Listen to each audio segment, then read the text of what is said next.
Kung ang percentage increase and percentage decrease can be solved using the original value and new value, ganun din masosolve natin ang new value and original value using the percentage increase and the percentage decrease. And in this video, pag-aaralan natin ang iba't ibang situation kung saan isosolve natin ang new value as well as the original value base sa given situation ng ating problem. Simulan natin. What if we are going to find the original value given the percentage increase and the new value? Paano nga ba natin mahahanap yung original value? Okay? So, to find the original value when you know the percentage increase and the new value, you can use the following formula. So, here is the formula. Original value is equal to new value divided by 1 plus percentage increase. This formula looks familiar because this formula is derived from the formula of the percentage increase. Kung napapansin nyo, ito rin yung mga quantities na nandoon sa formula ng percentage increase. Dinerive natin siya algebraically and so we got original value equals this quantity. Okay, so remember na yung 1 na to ay constant ng ating formula, lagi siyang nasa denominator. And how are we going to use this formula? Let's take example number 1. A laptop's price increased by 15% and is now 34,500 pesos. What was the original price? So in this problem, kitang-kita naman at obvious na ang hinihingi ay original price. So we are looking for the original value. And after the increase of 50%, it became or the price became 34,500. So the new value is 34,500 pesos. And then the percentage increase as indicated here in our problem is 15%. Ang tanong, what is the original value? So let us use this formula to find the original value. And that is equal to the new value over 1 plus percentage increase. So what are we going to do is to substitute all the given information dito sa ating problem. So this is equal to the new value as indicated here, that is 34,500 over, bring down lang natin yung constant na 1 ng ating formula plus the percentage increase is 15%, so substitute 15%. And then bring down 34,500 over the constant 1, i-bring down ulit natin siya plus this 15% will be converted into decimal form. So it becomes 0.15. And then simplify natin 34,500 over 1 plus 0.15 is equal to 1.15.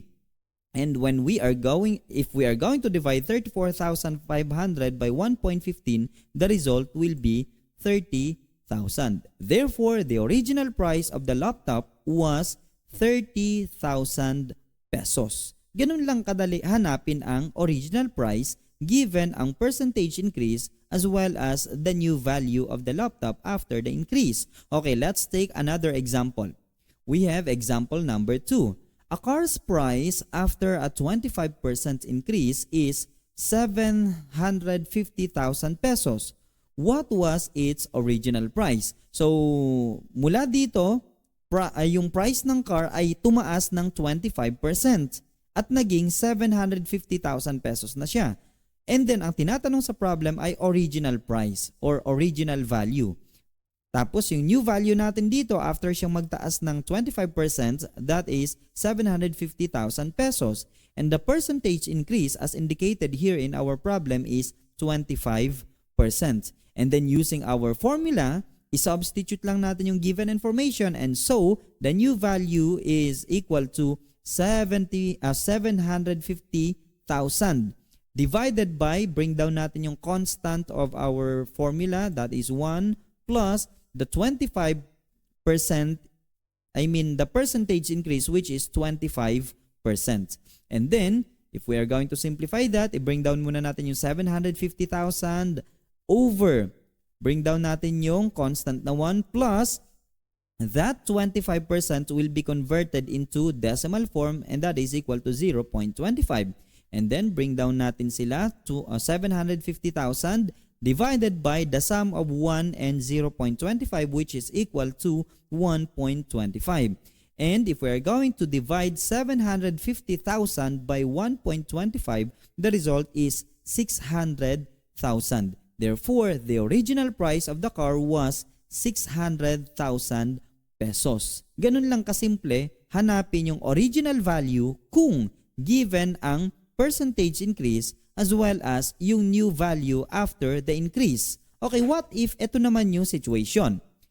We are going to find the new value given the percentage increase and original value. So this time, yung new value ang hahanapin natin. And the given information should be the percentage increase and the original value. Okay, let's try to know how are we going to find the new value.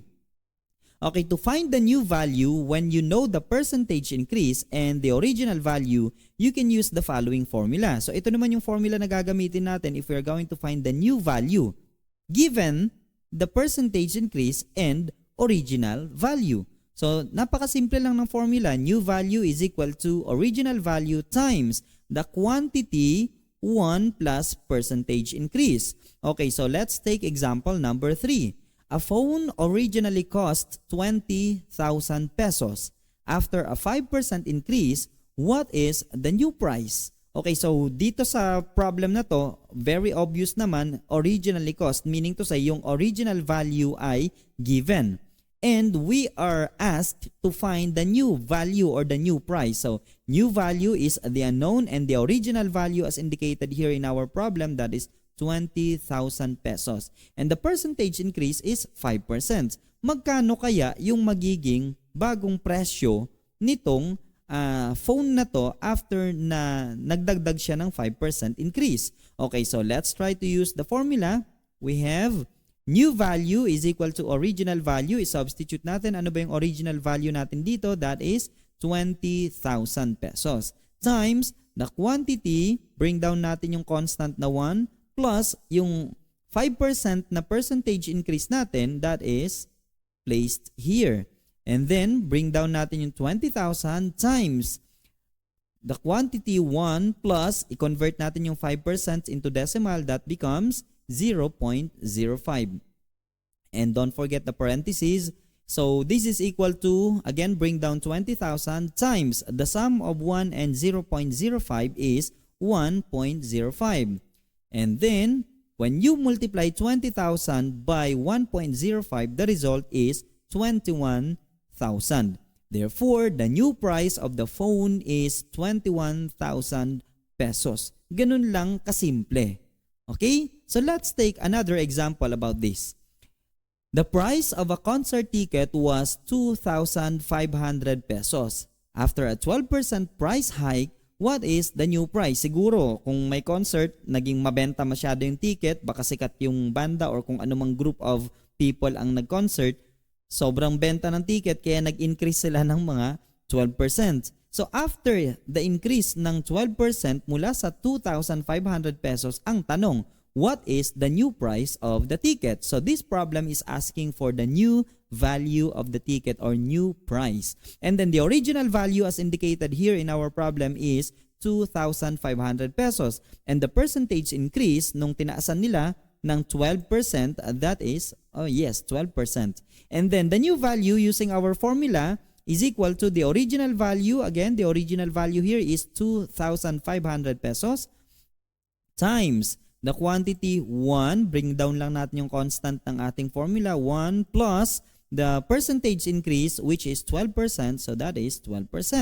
And then bring down natin yung 2,500 times the quantity, again bring down natin yung 1, bring down din natin yung plus dyan, and then convert 12% into decimal, so it becomes 0.12. And then bring down 2,500 times natin siya sa sum ng 1 and 0.12 which is 1.12. And then if we are going to multiply 2,500 by 1.12, the result is 2,800.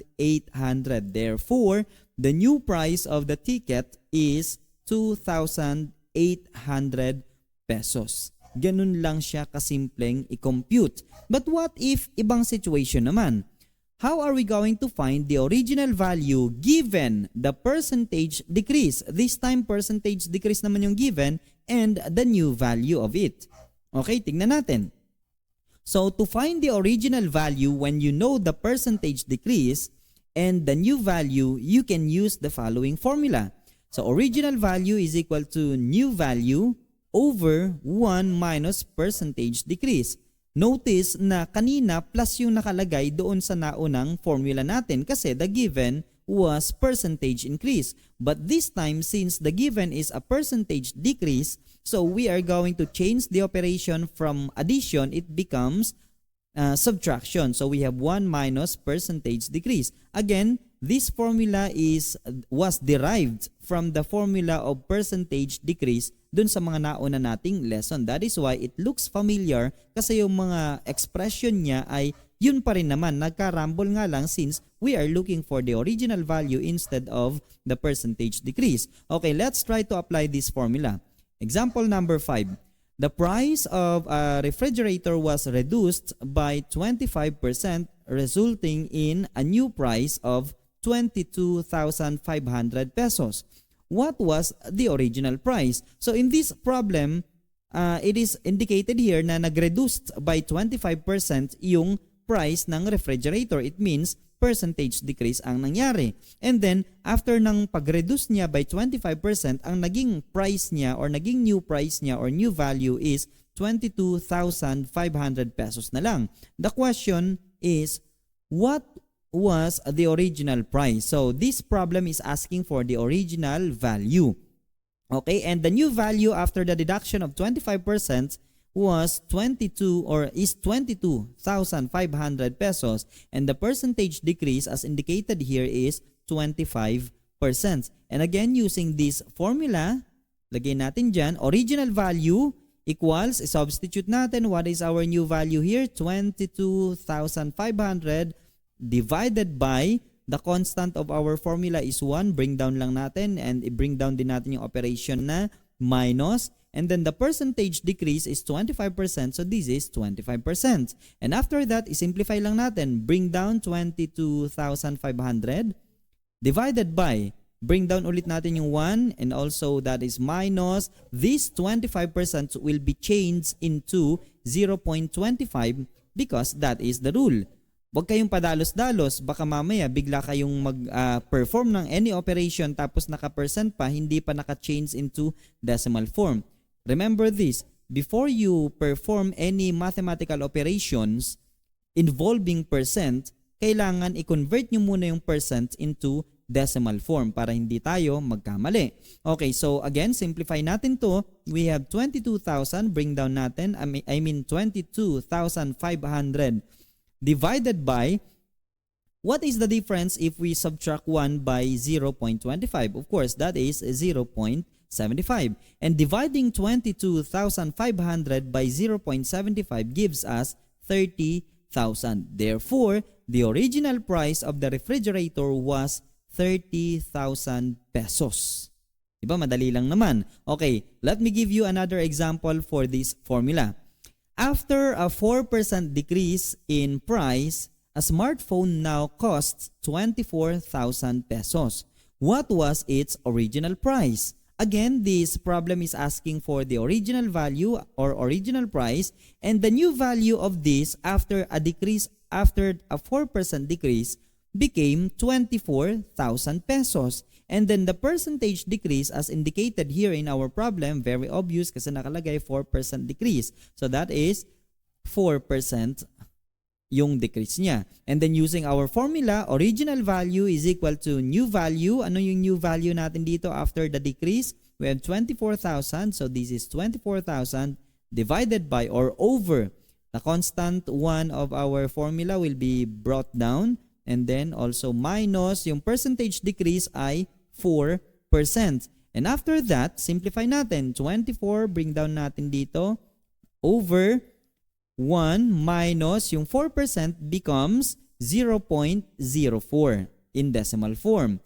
And then, simplify natin, bring down 24,000 divided by the difference of 1 and 0.04 which is 0.96.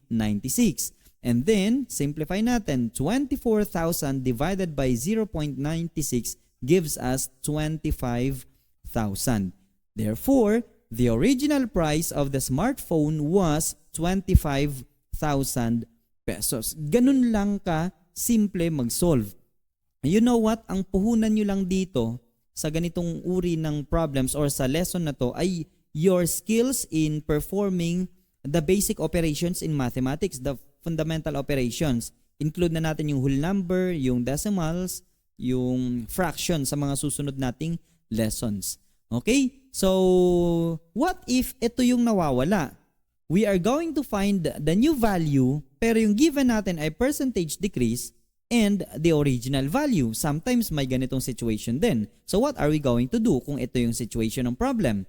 Okay, to find the new value when you know the percentage decrease and the original value, you can use the following formula. This one, new value is equal to original value times the quantity 1 minus percentage decrease. Okay, let's try to apply that formula. Take natin yung example number 7.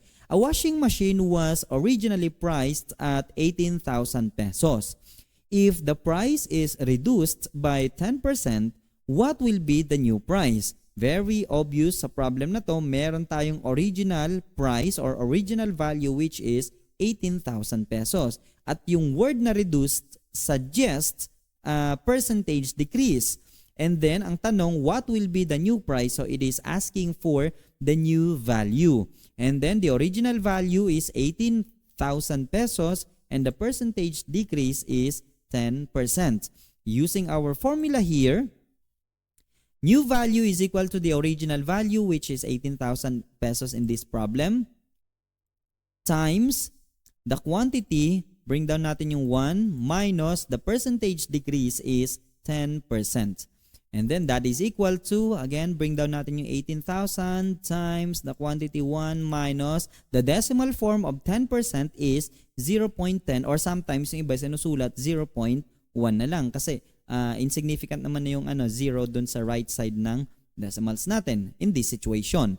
Okay, and that is equal to, bring down natin yung 18,000 times the difference of 1 and 0.10 is 0.90 or 0.9. And then, pagka minultiply natin yung 18,000 by 0.90, the result is 16,200. Therefore, the new price of the washing machine will be 16,200 pesos. Bumaba siya. Maraming dahilan kung bakit bumaba. Maybe luma na yung o di kaya baka nag-sale yung tindahan. Okay, yung mga ganong pagkakataon. Okay? And then, let me give you this last problem. A furniture set was originally priced at 40,000 pesos. After a 30% decrease, what is the new price? Okay, very obvious. May original price tayo and also there is 30% decrease. So, percentage decrease ang pinag-uusapan and this problem is asking for the new price or the new value. So, the new value is the unknown and the original price as indicated here which is 40,000 pesos and the percentage decrease is 30%. So, using the formula, new value is equal to the original value times 1 minus the quantity 1 minus percentage decrease. Substitute natin, the original value is 40,000 times the quantity 1, bring down natin yung 1 dito, then minus the percentage decrease is 30%. Next, bring down 40,000 times the quantity 1 minus the decimal form of 30% is 0.30 or 0.3. And then, that is equal to 40,000 times the difference of 1 and 0.30 is 0.70. And if you are going to multiply 40,000 by 0.70, the result is 28,000 pesos. I mean, the new price of the furniture is 28,000 pesos. Di ba madali lang naman? So, ang kailangan lang natin dito magaling kayo paano mag-multiply, mag-add, mag-subtract, or mag-perform ng basic operations in mathematics involving decimals. Okay? So, I hope you learned something from this lesson. I-summarize natin para hindi kayo malito dun sa 4 na formula na ginamit natin in this lesson. Okay, alright, para hindi kayo malito sa dami ng mga formulas na inintroduce ko sa video na ito, let's try to summarize all of those formulas. So, to find the original value when you know the percentage increase and the new value, you can use the following formula. So, original value is equal to new value over 1 plus percentage increase. Ito yung gagamitin nating formula kung hinahanap ang original value tapos given ang new value and also the percentage increase. On the other hand, if we are going to find the new value at alam natin ang percentage increase and the original value, we can use the following formula. Ito naman yon, for new value, mahahanap natin siya gamit ang original value and also the percentage increase. So this formula is the appropriate one to be used. And for the third formula, we have to find the original value when you know the percentage decrease and the new value, you can use this formula. Original value is equal to new value over 1 minus percentage decrease. If you can notice, parang katulad lang din siya nung naunang formula but they differ from the operation below. So instead na 1 plus percentage increase, ang nandito sa ating formula ngayon ay 1 minus percentage decrease. Kasi nga decrease siya, hindi siya increase. So yan lang naman yung pagkakaiba nilang dalawa sa nauna at sa pangatlong formula. And for the fourth formula, we have to find the new value when you know the percentage decrease and the original value, you can use this formula. New value is equal to original value times the quantity 1 minus percentage decrease. Parang similar din siya doon sa second formula natin, pero yung operation natin instead of addition naging subtraction because the next term is the percentage decrease, hindi siya yung percentage increase. Okay, so to try your understanding about this lesson, you can answer or you may answer these problems. So we have answered the following problems and you have to show your solution. So it's up to you how are you going to solve this problem. Basta magamit nyo yung tamang formula or the most appropriate formula that we already discussed in this lesson. Madali lang naman tong mga to. It's all about percentage decrease, percentage increase, and you are going to find for the new value or the original value. I hope you can answer these problems and thank you so much for listening. And by the way, before we end up, may kisuyo ako sa inyo. If you have your Gmail account, you may subscribe to my YouTube channel, Jason Loayon, and you can also follow my Facebook page, Let's Talk About Math. Okay, nandun yung mga lesson, especially pang grade 7 mathematics under Matatag Curriculum. Okay, thank you so much for listening and have a nice day.